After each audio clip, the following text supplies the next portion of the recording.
Welcome to Hub-Bub, the People's Podcast, where we engage our citizens and investors with the activities of the Planning and Code Administration and encourage everyone to contribute to Hagerstown's growth. Well, welcome to the November edition of the Hub-Bub Podcast. How is the co-host with the most, Donnie Harcum, doing today? I'm doing pretty good. We're on number 17. How are you doing, Sean Brown? Yeah, I'm doing great. Good. I probably, like a lot of people like yourself, I like this time of year. It's fall. Not getting really cold yet, but it's pleasant. Right, yeah, nice day out today. A little chilly, but the wind's not blowing, so if you're out and around the area, it's nice to take a little stroll. Absolutely. It's been pretty nice here. Of course, with the time of season we're in right now, very soon we will be in the colder months. Yes, it's coming quick. Yeah. And so the podcast that we prepared today is really centered around how people can really conserve energy. Mm-hmm. Yeah, as well as some safety tips as well that may help, because again, with the times we're living in, Donnie, it's a lot of economic hardships, and they're trying to save money every area they can, and then a lot of times money can be lost when they lose it because they're not able to conserve energy in their homes. Exactly, and not only that, but also preparing for the upcoming winter. Definitely good to have some tips in your back pocket. Absolutely. So that's the focus of our podcast today. We're going to talk about energy-saving tips and other safety tips that will be valuable to our listeners today.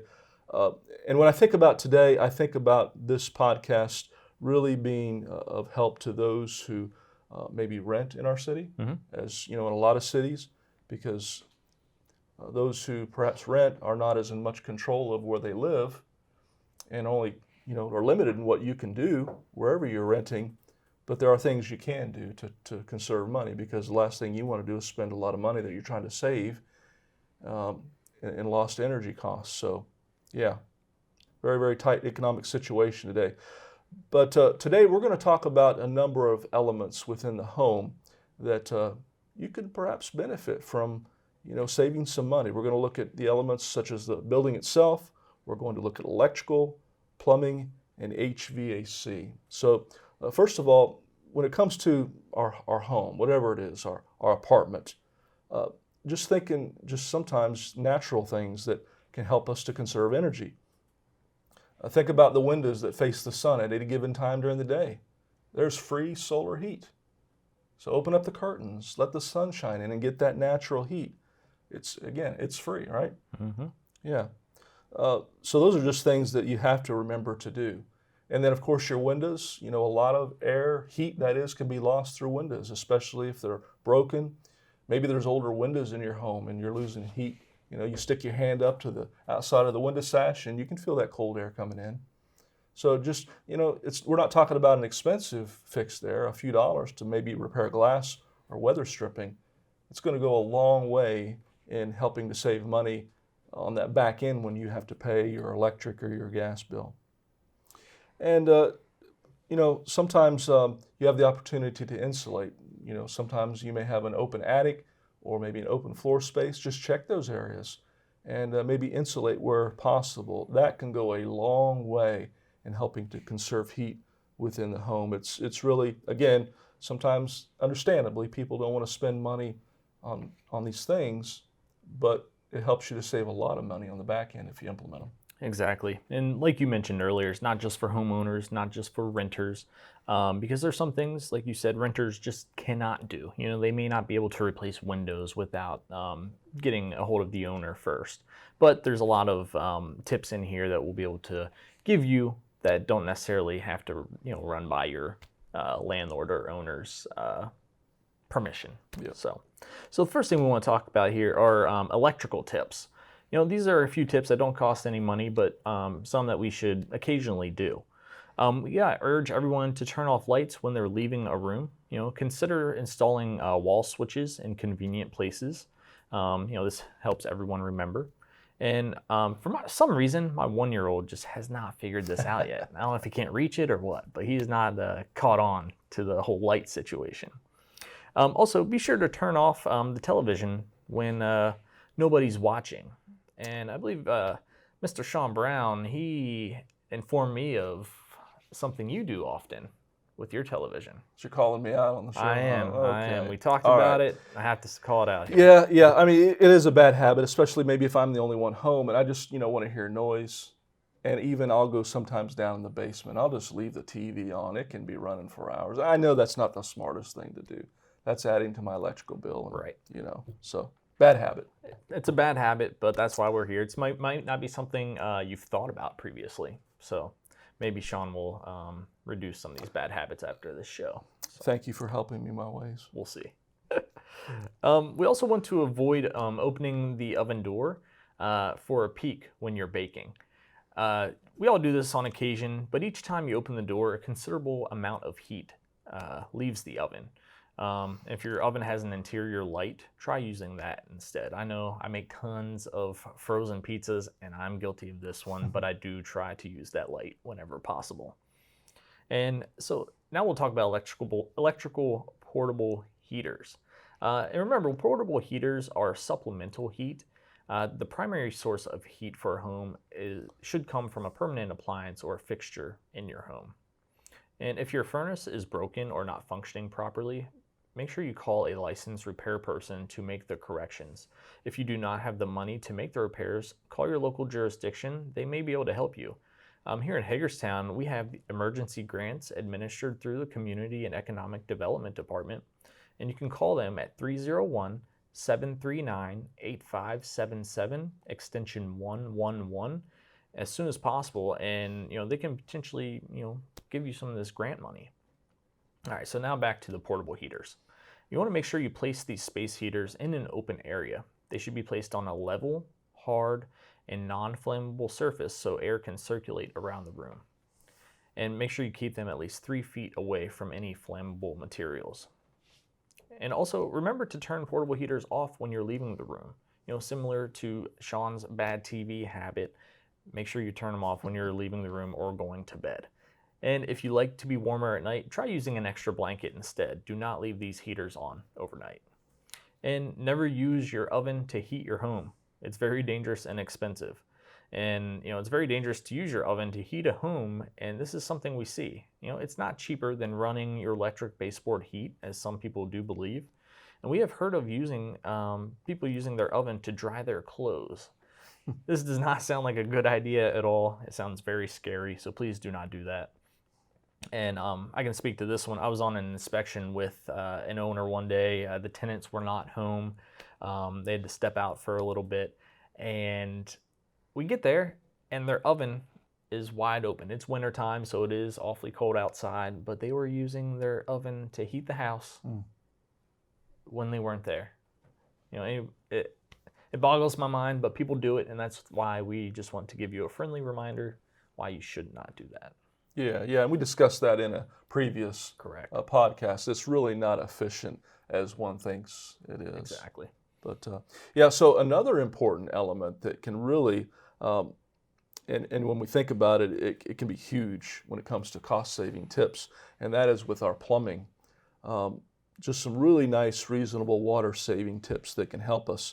For example, encouraging family members to take short showers. I've heard of some families even setting a timer. You got this many minutes. I wish I'd done that with my son. Oh, yeah? Yeah, because I remember I'd be sitting there and he'd go up in the shower, and I know it's been a long time, and then I recognize the shower's still going. Of course, I had to threaten him like every parent. You want to help pay the water bill? Right. No, okay. But anyway, I never did it. But anyway. Good thought. Yeah. Good thought. Yeah. But anyway, the average person uses about half as much hot water in a shower as opposed to taking a bath. So I don't think as many people take baths these days as often. It's nice once in a while, but just a thought to keep in consideration. Obviously, when you think about showers, especially if they're short showers, they're going to use considerably less water than baths.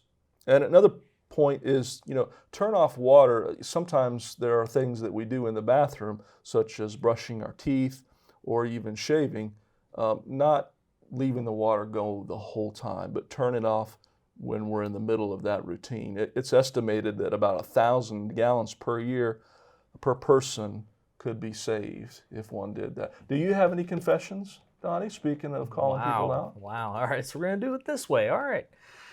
Well, Sean spoke up earlier. I'll speak up on this one. I'm not as guilty with brushing my teeth, but when I'm shaving, I know it doesn't look like I shave too much, but I do keep the beard groomed as much as possible. Well, when I do leave the water on in between shaving, so that is something that I definitely need to get better about. Yeah. So, Yep, shame. thank you for keeping me on my toes. You're welcome. Yeah. So anyway, again, when we're thinking about our plumbing, it's not unusual to have, for example, leaky faucets as well. May not think about it because you're looking at it from time to time, and it's just the occasional drip. But here, think about this statistic. 30 drops a minute, if let go, can waste up to 50 gallons a month. And a steady drip from the hot water side of a faucet can not only waste gallons of hot water per month, but the unnecessary use of the hot water itself, because it's continuing to have to replenish the water and reheat that water. So, these little things are usually easy fixes, such as leaky faucet. You're not talking about necessarily always replacing a faucet. Sometimes it's just a simple repair. You can go on YouTube, and there's all kinds of little repair ideas for leaky faucets. Oftentimes it's a very simple fix with a simple tool. So you're talking about something a very little bit of time, perhaps no cost, that can save quite a bit of money. Here's another one with the use of our dishwashers. A lot of people have dishwashers. We use them to, of course, wash our dishes. And, you think about it, a dishwasher is going to use the same amount of energy, the same amount of water, whether it's full of dishes or it's half full of dishes. So why not wait till you have a full machine of dishes before you run the washer? Donnie, because do you have any more confessions? Yes, I have another confession here. So I love this tip, and I do use it, but you also have to make sure that you run the dishwasher after the dishes are in there. So recently, my wife and I may have left our dishes in there a little bit longer than we should have. And let's just say it wasn't a pretty sight whenever we opened up the dishwasher. So yes, while you should wait to make sure the dishwasher is full, don't wait too long. Make sure you do run it at some point. Thank you for that tip. I can almost smell it. All right. A couple of other tips that can be helpful as well when it comes to exhaust fans. Like we have exhaust fans with our kitchens and in our bathrooms. Only run them basically as needed, because what those fans do is they go to the outside. And what can happen is if we just leave them running, now we're drawing our heat that we've saved up, that we've paid for, and now it's being taken out into the open. So just use them as needed when necessary. And then the same thing with dryer vents. Of course, those are vented to the exterior of the home as well. So you want to make sure that those are not blocked, because what happens is if they're blocked and your dryer has to continue to run, and you have to keep running it because the moisture is now staying in the dryer, your clothes aren't drying, it's not going to the outside, and that's continual electricity that you unnecessarily have to pay for using your dryer. So, keep the dryer vent lint trap clean. Lint trap clean. Yeah. Nice. And the vent as well. Keep all of those things clean. So, a couple more tips. Cool. All right. Well, thank you for those.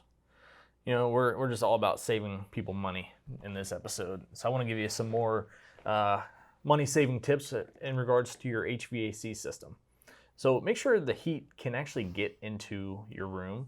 You want to make sure furniture and drapes, they're not blocking the radiators, the heat registers, or the return vents. And if you're feeling cold in the house, don't turn up the thermostat all the time. Try wearing a sweater or sweatshirt. I know I try to get on my wife about that. Instead of touching thermostat, let's just put on a sweatshirt. Well, she threw that one at me the other day when I asked if we could turn the thermostat up a little bit. So that came back and bit me. But it's a good tip nonetheless.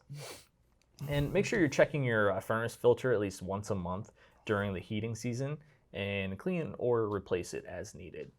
And try turning your thermostat down 5 degrees. Each degree saves about 2% on your heating bill. 5 degrees would save about $100 on a $1,000 annual heating bill.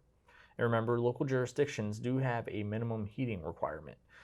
Here in Hagerstown, we require homes to maintain a temperature of 65 degrees Fahrenheit during the winter. And this one will cost you a little bit of money, but it can have a large savings.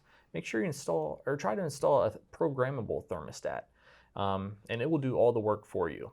You could also look at some of those newer smart thermostats. I know Sean and I have talked about these before. These are cool because they learn from your habits. They learn from who is in your house, what temperature they like it at, and you can also control it from your smartphone. So something to look into in the future. And one item that our office stresses is having a professional tune-up and inspect your furnace annually. Oil burning and gas burning furnaces should be checked once a year. This can save up to 10% on your heating cost. So some good tips to follow there. Absolutely. I know personally what happened that's kind of made me look more at this as well with the whole pandemic. A lot of people are at home more often.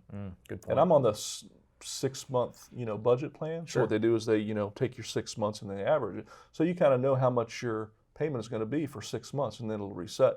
Well, it just reset recently, and it jumped up $13. Oh, wow. I'm going, why did it jump up $13? Well, we're at home more often. Jack the heat up more often. That's a really good point. Using everything. So, it can make a big difference. Absolutely. Yeah, so, we've been able to share a number of things today, a number of tips that can help people. It's a wise investment in many cases. Just might have to spend a little bit of money to put these things into place, but it's going to save a lot more money. And in most cases, we're talking about things that don't cost any money. It's just changing habits, to be conscious of that. So, there are a number of measures that you can do. Now, what we'd also like to offer is that there are a number of tax incentives that someone could take advantage of to basically help make their homes more fuel efficient. For example, there are tax incentives for taking energy savings action that can be found on the IRS website. So you just simply go to irs.gov, and there you can just look at the federal tax incentives. You can also check your local jurisdictions. Sometimes there's incentives with local government, so check with your local government as well.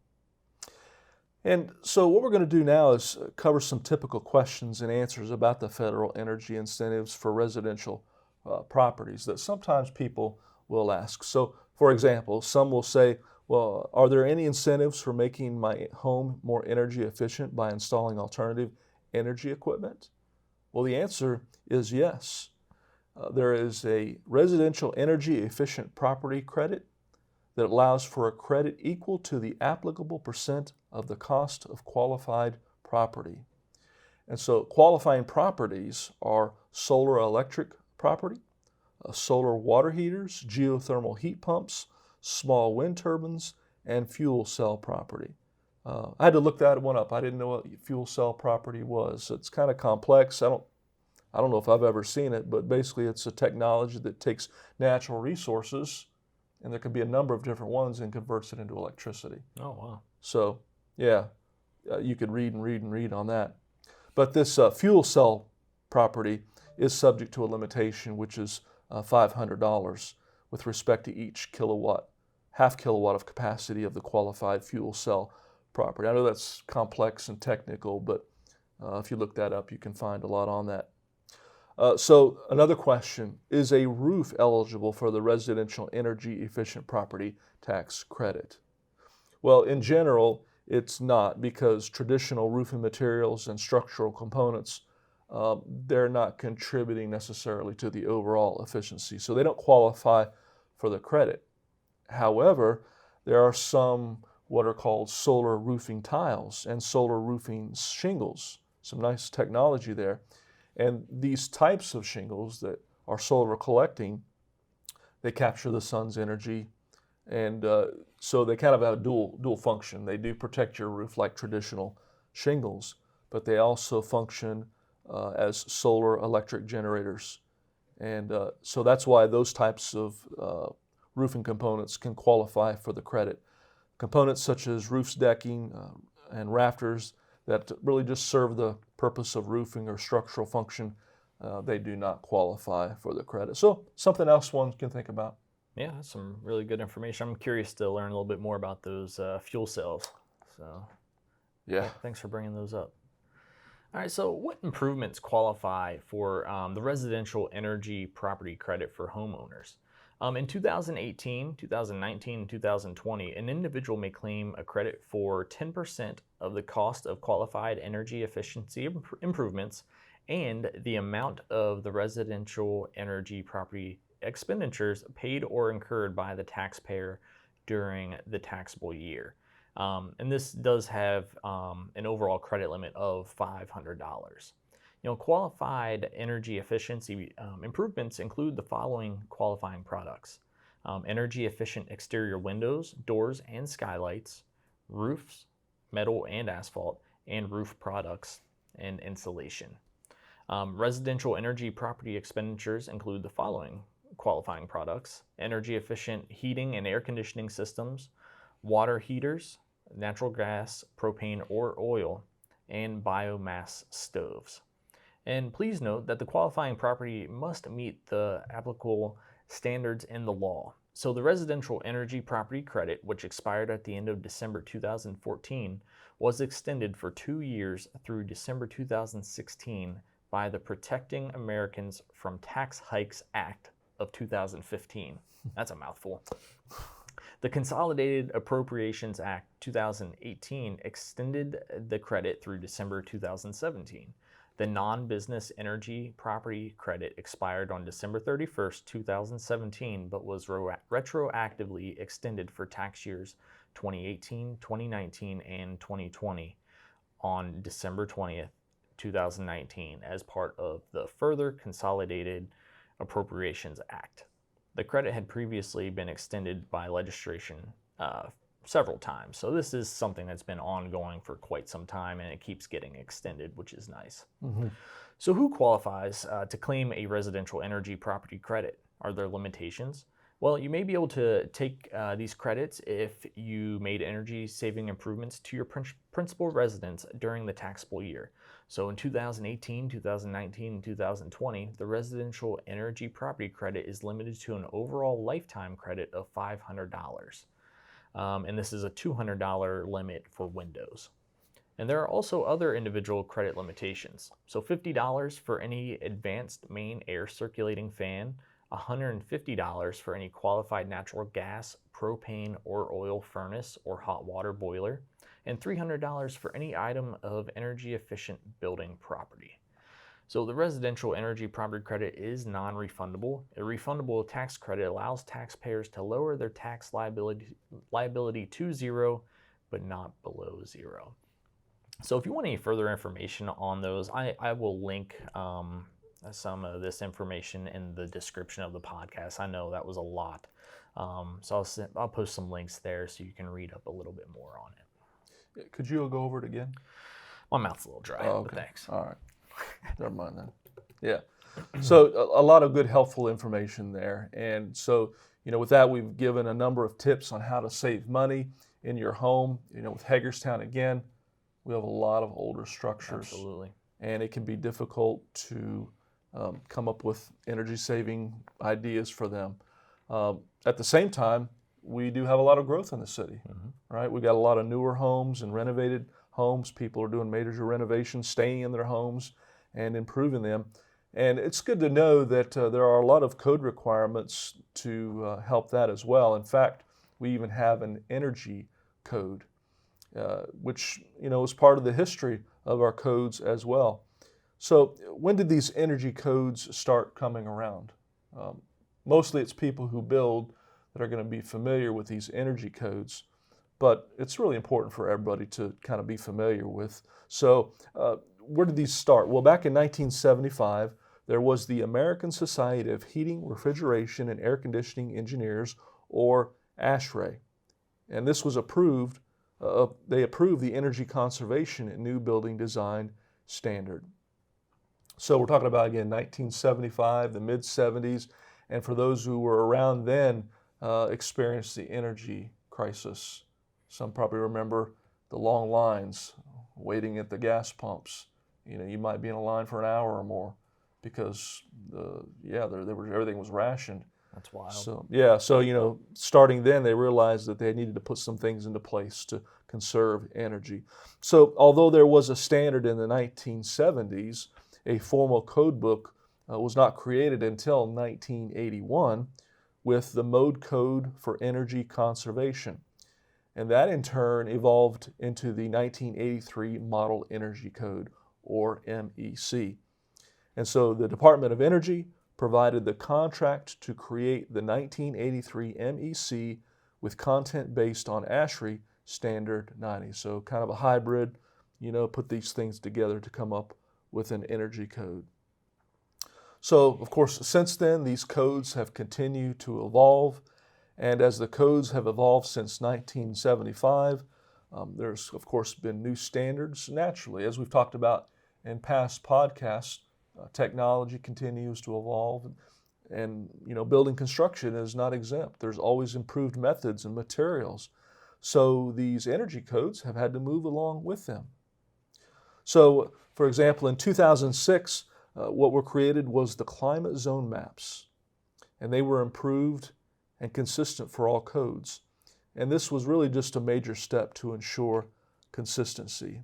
And then in 2009, the International Energy Conservation Code was widely adopted by jurisdictions, which required them to meet other standards, such as duct testing, and then also was introduced blower door testing. And that 2012 code required blower door testing that had to meet an efficiency standard. So what these two tests basically did, the one being connection with ductwork, just to make sure everything was being efficient. It would test to make sure that there weren't any air leaks or cracks or holes in one system, because that would be wasted energy for a homeowner. So that was a nice code to be put in place. And then the blower door test is to basically to make sure that that blower door is airtight. It's not leaking as well in the home. So those are some things that were put into place to actually help homeowners indirectly. Also, another example the 2009 code book implemented was lighting efficiency, meaning that 50% of permanently installed lighting fixtures are to use high efficiency lamps. And in 2012, that efficiency level was raised to 75%, and then in 2018 was raised to 90%. And other added improvements as well, such as in 2012, the insulation walls in walls was required to come up to R20. So again, we're talking about a number of improvements, but at the same time, we're talking about things that cost money, and they have to be absorbed somewhere. So naturally, sometimes we receive complaints about the energy codes, that they're hard to meet, they're expensive. Well, it's good to know also that that's taken into consideration as well. And so the 2018 code was really more friendly. And when you look at that energy code, 2018, there's an energy rating index. And what that did is that gave builders or developers kind of 4 different pathways or ways to be compliant with the energy code. So it gave them options as well. So a lot of good stuff there. Yeah, it's very interesting and good to know. So thank you for all that. All right, so now we're, we talked about the winter months coming. With the winter months come the holidays, and we want to make sure that you are safe in your home as you have people over. At times people decorate and entertain with safety not always at the top of their mind. First thing we want to talk about are decorations. So we want to be careful with your holiday decorations. Choose decorations that are flame resistant or flame retardant. Keep decorations away from the heat source. Nearly half of holiday fires occur because decorations are placed too close to a heat source. When we're looking at electrical, make sure, some lights are specifically for indoor or outdoor use, but not both. So make sure you're paying attention to those uses. Turn off all light strings and decorations before leaving the home or going to bed. Make sure you use clips instead of nails to hang lights so the cords that do not get damaged. And replace any string of lights with worn or broken cords or loose bulb connections. Read the manufacturer's instructions for the number of light strands to connect. When using candles, make sure you blow out the lit candles before you leave the room or go to bed, and keep lit candles away from decorations and other things that can burn. And as far as entertaining, make sure you stay in the kitchen when cooking on the stovetop. Keep children and pets away from the lit candles. And just overall, when you're having people over right now during the pandemic, just make sure that you are being safe. That's the best thing that we can do right now. Mm-hmm. So, all right, well, that about wraps it up for the main content of the show. Make sure that you follow us on our social media platforms. You can search for the Hub-Bub Podcast on Instagram and Facebook. You can find the podcast on YouTube, Apple Podcast, Google Podcast, Spotify, pretty much every major podcast platform. We are there. I think it's time for our weird news story. So, got to make time for that. Always. So the headline of this weird news story is Deer Crashes Through Window in Accounting Office. So there's a video that goes along with this. I'll link it in the podcast so you can check it out. But basically, security cameras caught a deer crash through a window at a barber shop at around 5 a.m. So when the owner came into work later in the morning, they were very shocked, and the deer was still there whenever they got there. It was just running around like crazy. It did leave. It was safe, but just very interesting to walk into on a work day. So. And then after a day of cleanup, the owner offered a promotion stating that haircuts would be a couple bucks off. So you wanted your dad joke, you got your dad joke. So. Awesome. That's funny. That's good stuff. All right, as well, our musical guest for this month. This guy, a really nice sound as well. He's been playing for music for some 30 years. He's played with a few different groups. Right now, he kind of his own solo acoustic act that he's been doing for the past 5 years.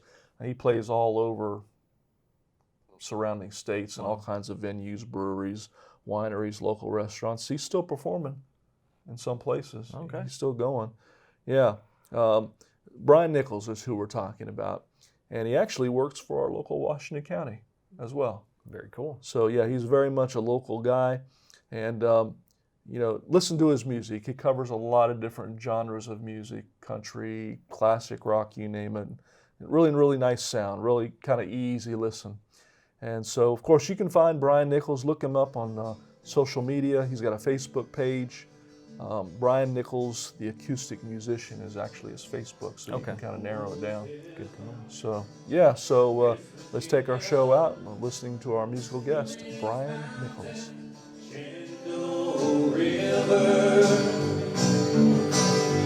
Life is older than the trees, younger than the mountains, blowing like a breeze. Country road, take me home to the place I belong, West Virginia, Mountain Mama, take me home, country road. All my memories gathered round her, miner's lady, stranger to blue water, dark and dusty, painted on the sky, missing days of blue.